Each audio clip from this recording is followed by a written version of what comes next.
Alrighty friends, welcome back. This video is going to be about the different types of fonts that specifically I specialize in or enjoy, because there are a numerous number of calligraphy fonts and regular fonts that are possible. So at the beginning, right big bold in the middle is Gothic. This one I rarely use, so she looks a little bit haphazard, so don't mind that. But generally Gothic is a very bold font. It is one that is used frequently for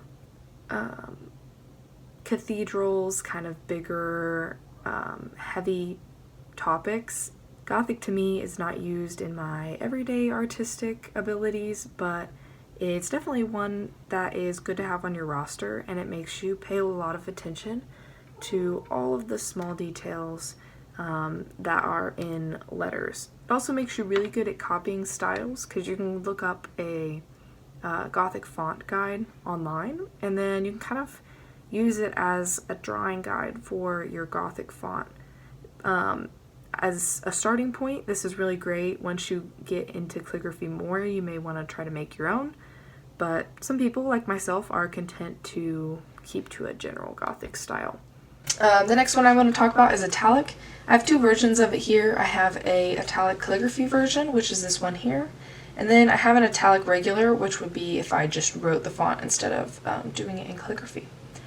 So Italic is specifically known for the slant that is in the letters. When you write Italic in a regular font, not calligraphy, it looks really nice. It's what you use a lot for book titles, of course. It's used in modern writing everywhere. And when you write it in calligraphy, it looks especially nice because that slant works really well with all of the little flourishes and connections of the letters. Italic will definitely make you focus on how close together your letters are and how cohesive everything is, because if you have certain letters that stand up straight versus sideways, you'll be able to notice with Italic. And then these other two are ones that we're going to talk about a little bit more later, but this top one is Bold Modern. There's not a specific name for this. This is kind of my term for it, but Bold Modern is what is probably seen most on Instagram, on just general social media sites, and then a lot for just regular creative works, because it is the most straightforward and somewhat simple way of doing calligraphy.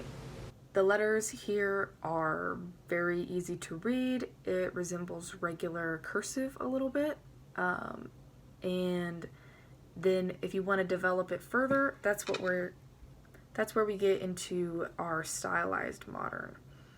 To me, stylized modern is what I use the most for all of my projects. I really enjoy the extra flourishes, such as here on the D, here on my Z, my Y, and my N.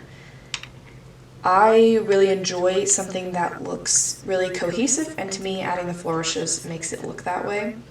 But stylized modern is basically just a little bit more creative effort put into creating the same type of font.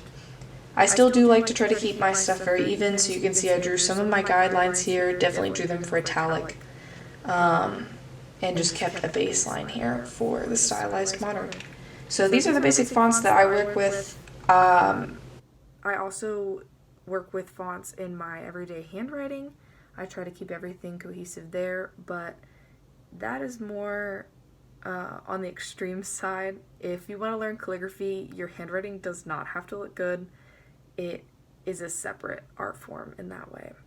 Stay tuned for the next video, where we're going to talk a little bit more about the different tools used for calligraphy and give you a glimpse into what your choices are.